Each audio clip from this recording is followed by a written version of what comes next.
Bismillahirrahmanirrahim. Assalamualaikum warahmatullahi wabarakatuh.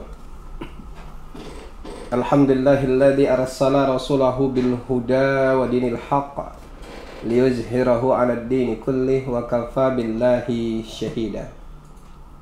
Asyhadu an la ilaha illallah wahdahu la syarika lah, iyyahu na'budu wa iyyahu nasta'in, wa asyhadu anna Muhammadan 'abduhu wa rasuluhu la nabiyya ba'dah. Rabbi shrah li sadri wa yassir li amri wahlul 'uqdatam min lisani yafqahu qawli. Rabbi zidna ilma warzuqna fahma wa amalan sholihah.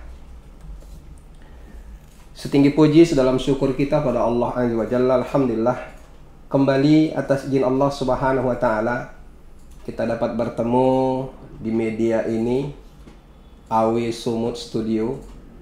Alhamdulillah, mudah-mudahan kita semua masih dalam keadaan sehat walafiat.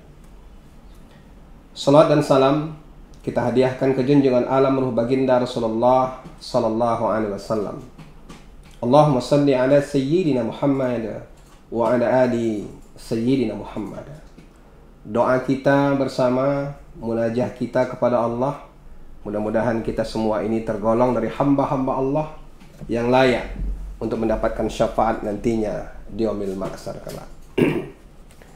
Saudara-saudaraku seiman seakidah dimanapun berada, kita melanjutkan kaji kita pada minggu yang lalu, masih bertemakan tentang membina keluarga muslim.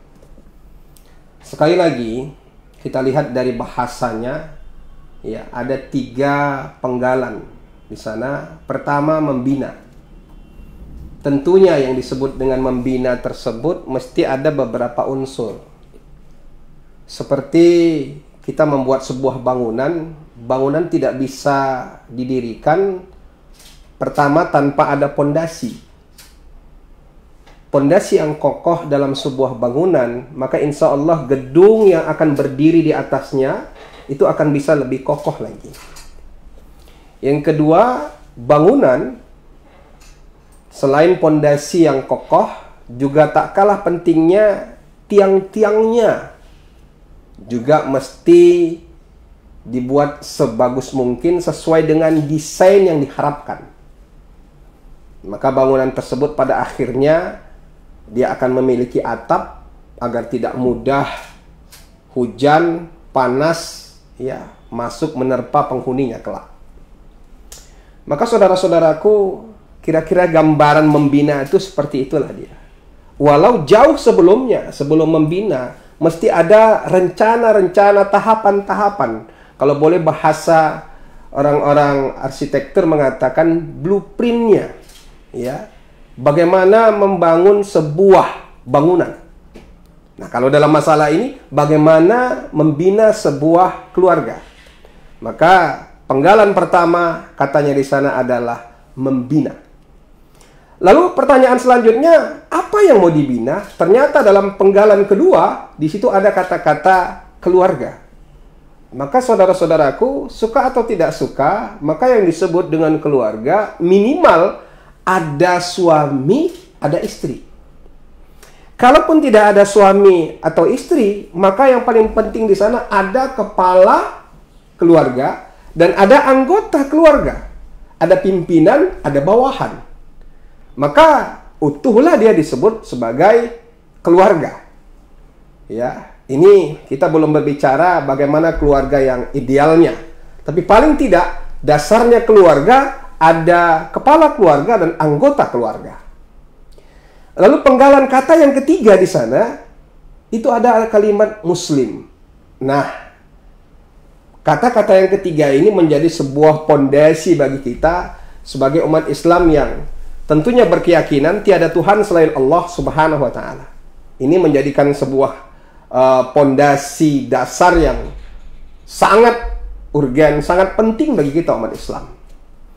Maka saudara-saudaraku, paling tidak, ya, ada beberapa hal yang perlu kita pikirkan, yang perlu kita konsep, ya. Setelah kita di awalnya bagaimana cara mencari jodoh dan kita mengetahui bagaimana makna dalam sebuah pernikahan, Maka setelah terjadi pernikahan, maka ini beberapa hal yang perlu kita bangun dalam sebuah rumah tangga.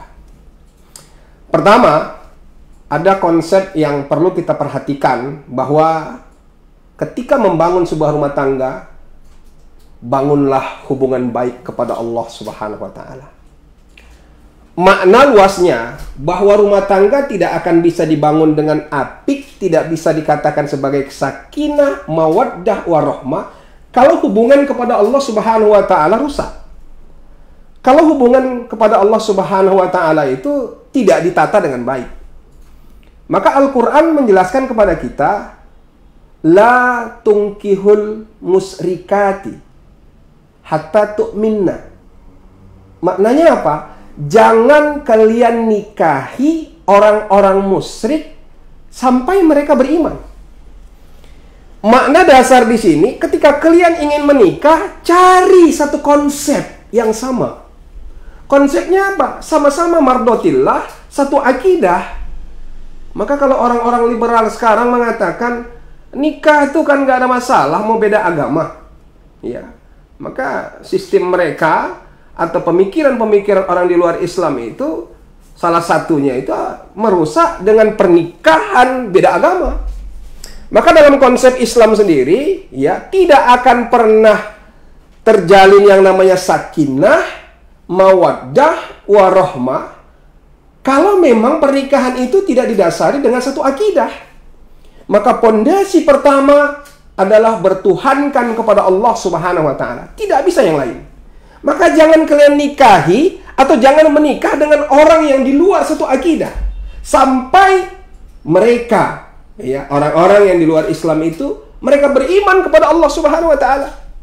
Kalau begitu saudara-saudaraku, terutama anak-anak muda kita sekarang yang memang mereka dalam usia belia, yang mereka masih tahap mau menikah, ya, saya sangat berharap kepada kita semua, konsep pertama ini menjadikan sebuah dasar yang menjadi pondasi yang sangat kokoh, ya.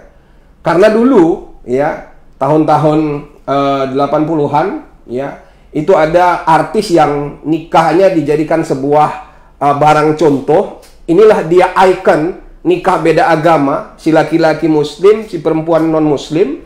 Ternyata mereka bisa langgeng, bisa awet. Tapi pada akhirnya Allah Subhanahu wa Ta'ala tunjukkan, ya, bahwa pada akhirnya kalian itu tidak akan pernah bisa bersama. Akhirnya mereka bercerai. Ya. Ini sama seperti yang pernah disampaikan oleh para ulama kita, ya. Bagaimana ketika kita memiliki sepeda motor merek Honda, kalau buku panduan yang kita jadikan panduannya adalah merek Suzuki, itu nggak akan pernah nyambung. Maknanya apa? Ketika terjadi kerusakan, nggak bisa balik ke konsep buku panduannya. Karena buku panduannya bukan satu merek dengan yang menjadi barang tersebut. Kalau memang tujuannya adalah muslim, ya, sakinah, mawaddah, warahmah, itu konsep Islam, maka buku panduannya, dasar panduannya, pedoman awal dasarnya, suka atau tidak suka adalah Al-Quran dan hadis. Maka saudara-saudaraku seiman seakidah, ini merupakan pondasi pokok. Sampaikan, ya, cinta itu adalah buta. Tapi ingat, mata hati tidak akan pernah dibutakan oleh Allah Subhanahu wa Ta'ala kalau kita selalu berkomunikasi aktif kepada Allah. Maka saudara-saudaraku yang hari ini belum mendapatkan jodoh, perbaiki dirimu, perbanyak sedekahmu, hakul yakinlah kepada Allah Subhanahu wa Ta'ala. Ketika engkau melakukan ini, cepat atau lambat, insya Allah jodohmu akan diberikan oleh Allah Subhanahu wa Ta'ala. Tapi terkadang kita tidak, ya. Cinta yang dikedepankan, yang dibaluti oleh nafsu, sehingga tidak memandang mereka akidahnya apa, lalu terjadi pernikahan, pada akhirnya berpisah, ya, terlantarlah keluarga. Maka saudara-saudaraku, terutama putri-putri muslimah dimanapun berada, marilah terus memproses diri menjadi orang-orang yang jauh lebih baik. Mudah-mudahan akan mendapatkan pasangan-pasangan yang baik juga diberikan oleh Allah Subhanahu wa Ta'ala. Selanjutnya konsep yang kedua, ya, ini yang tidak kalah pentingnya. Ketika sudah menjadi sebuah rumah tangga, maka konsep yang kedua yang perlu kita lakukan adalah coba saling untuk menjaga ibadah. Ya. Artinya apa? Ibadah yang paling lama, ya, dari sekian banyak ibadah di dalam Islam, ada sholat, ada puasa, ada zakat, ya, dan lain-lain sebagainya. Ketika kita tanya apakah ibadah yang paling lama di permukaan bumi ini, orang selalu akan mengatakan mungkin haji. Karena mengingat haji itu sampai lebih kurang 40 hari. Padahal ibadah haji itu tidak lebih dari hanya sekitar 3 hari kalau boleh kita ciutkan. Ya, itu ibadah hajinya. Sholat kata orang, ya, ternyata sholat juga tidak lama kok. Sholat sekhusuk-khusuknya kita paling antara sekitar 7 sampai 10 menit. Tapi ternyata ibadah yang paling lama itu adalah berumah tangga atau menikah. Maka konsep beribadah ini mari kita jaga. Contoh, ya, ketika belum berumah tangga sholat sendirian, setelah berumah tangga lalu sholatnya berjamaah.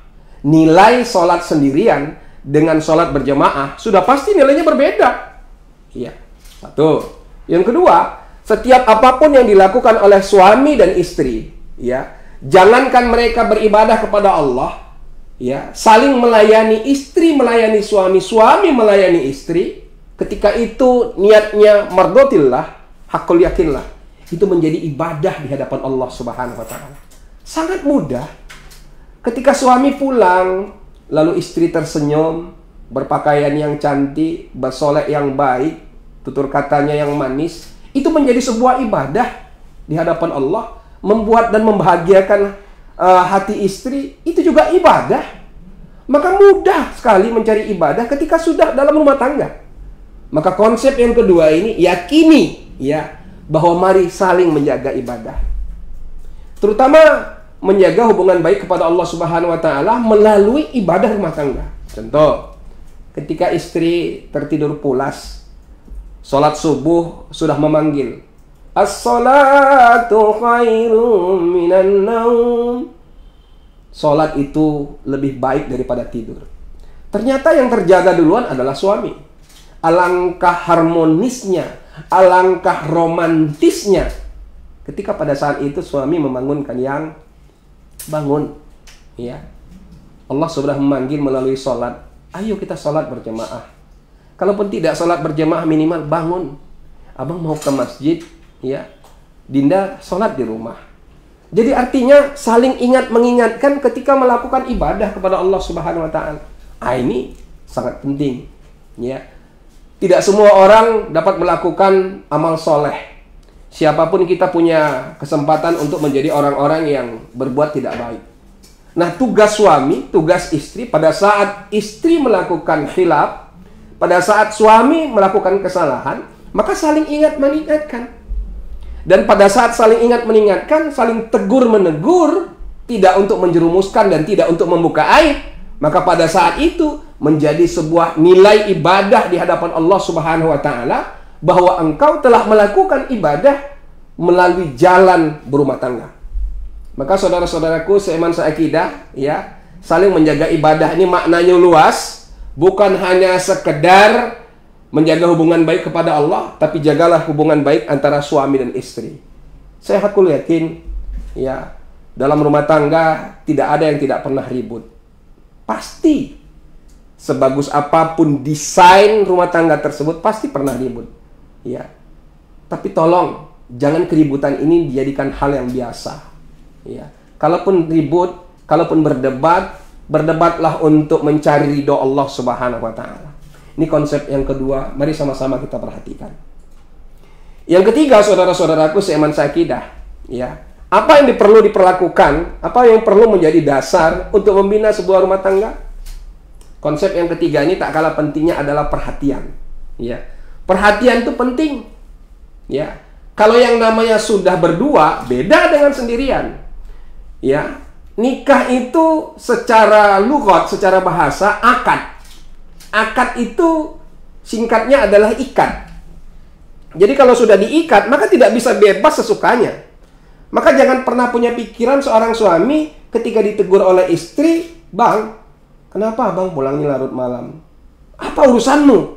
Dulu aku tidak ada yang mengatur, bahwa pulang jam berapapun itu terserahku." aku di sini. Ini nggak bisa bahasa seperti ini. Kenapa? Karena sudah ada istri yang menanti. Karena sudah ada istri yang menjadi tanggung jawabnya. Sebaliknya juga istri begitu. Ya. Dulu sebelum aku menikah, aku tidak punya tanggung jawab untuk memasak, membersihkan rumah. Orang tuaku tidak menyuruh, ada pembantu. Tapi ingat, hari ini sudah menikah. Sebagai seorang istri punya tanggung jawab dalam rumah tangga untuk mengurus rumah tangga tersebut. Maka saudara-saudaraku, ya, ini perlu saling memberi perhatian. Ya, maka ketika hal ini terjadi, ya, sekecil apapun yang dilakukan oleh seorang istri, sekecil apapun yang dilakukan oleh seorang suami, coba berikan perhatian. Ya, satu kelebihan seorang wanita itu, ya, plus juga kekurangan, mereka sukanya dipuji. Ya, walaupun kadang-kadang laki-laki, suami itu sedikit kadang-kadang suka berbohong lah demi menjaga keutuhan tadi. Tak salah, ya. Kalaupun misalnya pakaian dipakai oleh istri kurang pas ya dipakainya, tapi untuk menyenangkannya ya kita katakanlah, ya, bagus kok di badan, ya, cocok kok di badan adik, ya. Walaupun dalam hati tak cocok, tapi menjaga perasaan ini perlu kita lakukan, ya. Maka saudara-saudaraku seiman seakidah, perhatian dalam rumah tangga ini penting, ya. Perhatian yang membuat orang merasa dipedulikan. Salah satu hari ini sifat yang mulai kita tinggalkan adalah rasa kepedulian. Baik peduli dalam rumah tangga, baik kepada jiran tetangga, atau peduli kepada saudara-saudara kita. Karena hari ini sepertinya kita sudah didesain untuk tidak saling peduli dengan orang lain. Ya, prinsip-prinsip barat itu sudah masuk ke negara kita, sehingga kita hari ini, ya, lambat laun mulai terjadi pencucian otak, ya. Urus urusanmu, ku urus urusanku. Jangan kau urus urusanku, dan aku tidak mau mengurus urusanmu. Pada akhirnya nafsi binafsi. Maka saudara-saudaraku, coba ini mari kita hilangkan. Sedikit banyaknya kalau sudah di rumah tangga, ya, seorang istri dan seorang suami itu ketika tak ada, coba dicari. Kemana? Kenapa abang terlambat pulang? Ya, maka desain bicaranya pun ini ya tolong juga diatur, ya. Sekalipun maksudnya baik, kalau memang cara penyampaiannya kurang pas, maka orang akan juga mudah tersinggung. Jadi kalau begitu bagaimana? Sampaikanlah dengan mau'izatul hasanah, dengan tutur kata lisan yang enak didengar. Jadi perhatian ini penting dalam rumah tangga. Konsep yang keempat, saudara-saudaraku seiman seakidah dimanapun berada, ya, apa kualitas pertemuan? Ya. Ini kita boleh angkat topi lah, boleh angkat topi pertama kepada aparat-aparat kita, ya. Maka sebagai seorang polisi, sebagai seorang tentara, sebagai seorang TNI Angkatan Laut, Udara, ya, ini sangat luar biasa istri-istri mereka. Kenapa? Begitu mereka menikah, bersiap-siap diri untuk berpisah, maka punya mental yang sangat kokoh dan kuat. Ya, kalau tidak punya mental yang kuat sebagai seorang istri prajurit, berpikir-pikirlah dulu. Ya. Jadi saudara-saudaraku, beda dengan masyarakat biasa, beda dengan masyarakat sipil. Artinya apa? Intensitas kualitas pertemuan itu, ya, akan jauh lebih bisa dibangun. Ya, maka pepatah ada mengatakan bahwa cinta itu akan tumbuh akibat seringnya bertemu, dan cinta itu akan pudar bahkan hilang akibat jarangnya bertemu. Maka saudara-saudaraku, tidak jarang di antara kita justru ketika sudah menikah, akibat seringnya bertemu dengan teman sekantor, teman seprofesi, teman sekerjaan, pada akhirnya bunga-bunga cinta itu, benih-benih perselingkuhan itu terjadi. Ya, akibat apa? Dia lebih sering bertemu dengan rekan sekerjaannya daripada dengan istrinya. Yang pada awalnya cintanya cinta mati mungkin kepada istrinya tersebut, karena jarangnya bertemu, pada akhirnya bisa luntur. Maka saudara-saudaraku yang perlu kita perhatikan di sini, ya, tidak ada bahasa selingkuh, ya, tidak ada bahasa selingkuh kalau belum berumah tangga. Jadi kalau ada anak-anak yang pacaran, lalu mereka mengatakan bahwa cowok atau ceweknya sudah selingkuh, tidak ada, ya. Tidak ada selingkuh sebelum berumah tangga. Kalau dia sebelum berumah tangga, lalu dia ternyata tidak jodoh dengan yang satu, ya, maka itu namanya bukan selingkuh, tapi seleksi. Ya, dan ingat, konsep dalam Islam tidak pernah menghalalkan yang namanya pacaran. Berteman dengan siapa saja boleh, menjaga hubungan tali silaturahim dengan siapa saja silakan, tapi bukan berarti pacaran. Nah, ketika sudah berumah tangga, maka benih-benih perselingkuhan ini sedikit banyaknya akan terbuka luas. Maka untuk menjaga keutuhan rumah tangga di sini, intensitas, kualitas pertemuan ini perlu dibangun. Kalau memang sebagai seorang pegawai negeri, sebagai seorang pegawai swasta yang mungkin pekerjaannya mulai dari Senin sampai Jumat atau mulai dari Senin sampai Sabtu, maka paling tidak weekendnya habiskan benar-benar kepada keluarga. Habiskan benar-benar dengan keluarga. Jangan dihabiskan lagi dengan saudara-saudara atau rekan-rekan sepekerjaan, yang pada akhirnya hubungan dengan keluarga, dengan istri akan rusak gara-gara ini. Maka saudara-saudaraku, saya mengingatkan, mengajak kita semua, mari ya, intensitas waktu kita, kualitas waktu kita itu benar-benar kita jaga. Karena menjaga hubungan baik itu ya tidaklah mudah. Membangun dasarnya tidaklah sulit, tapi menjaganya, atau bahasa kita hari ini adalah istiqomah kita menjalankannya, itu yang sangat sulit. Selanjutnya saudara-saudaraku seiman seakidah, ya, konsep yang kelima yang perlu kita bangun dalam melakukan sebuah rumah tangga itu adalah tetap kita berada dalam sikap dan sifat bersyukur dan bersabar kepada Allah. Kenapa? Karena ketika berumah tangga, maka Allah Subhanahu wa Ta'ala akan menunjukkan aslinya, sejatinya siapa kita. Ketika dulu sebelum berumah tangga, semua kelihatan indah. Di awal-awal pernikahan, semua kelihatan seperti di dalam surga. Maka bahasa kita kan honeymoon, ya. Apa itu honeymoon? Honeymoon itu ya bulan madu. Artinya ya, selama sebulan itu manis rasanya. Nah, kan gitu dia. Kenapa tidak tahun madu? Kenapa mesti bulan madu? Karena dalam sebulan itu kelihatan manis. Tapi masuk bulan kedua, ketiga, tahun pertama, kedua, ketiga, maka akan kelihatanlah sejatinya siapa diri kita. Maka saudara-saudaraku seiman seakidah, disinilah perlunya rasa syukur dan sabar. Ya. Kenapa rasa syukur itu penting? Karena kita diberikan nikmat yang luar biasa oleh Allah Subhanahu wa Ta'ala. Hari ini kita sudah menikah. Bayangkan betapa banyak saudara-saudara kita yang hari ini pada usianya yang sudah pantas menikah. Bahkan, mohon maaf, kalau bahasa mungkin pabrik mengatakan sudah expirednya dalam usianya ideal. Mereka belum berumah tangga. Kenapa kita tidak bersyukur? Bersyukurlah. Itu tahap pertama. Tahap yang kedua, bersabar. Kalaupun ternyata orang yang belum berumah tangga kelihatannya bahagia, setelah kita yang sudah berumah tangga, kok kelihatannya makin beban? Bersabar. Ujian akan semakin berat bagi orang-orang yang semakin tinggi tingkat keimanannya. Yang ini kadang-kadang sulit untuk kita sadari. Maka saudara-saudaraku, ya, rasa sabar dan syukur itu terus dibangun. Ya, bersabar menghadapi ujian dari Allah, bersabar menghadapi ujian dari pasangan, dari suami, dari istri, ya. Bersyukur dengan nikmat apapun yang diberikan oleh Allah Subhanahu wa Ta'ala. Karena makan sendiri berbeda dengan makan berjamaah, apalagi dalam rumah tangga, maka nikmatnya sangat luar biasa. Maka saudara-saudaraku, konsep yang kelima ini jangan sampai kita lalaikan. Ini dulu yang dapat saya sampaikan. Lain waktu, lain kesempatan, kita akan sambung kembali pada pertemuan kita yang keempat. Mudah-mudahan kita semua yang hari ini sudah berumah tangga, Allah tetap menyatukan kita dalam rumah tangga yang sakinah, mawaddah, warahmah.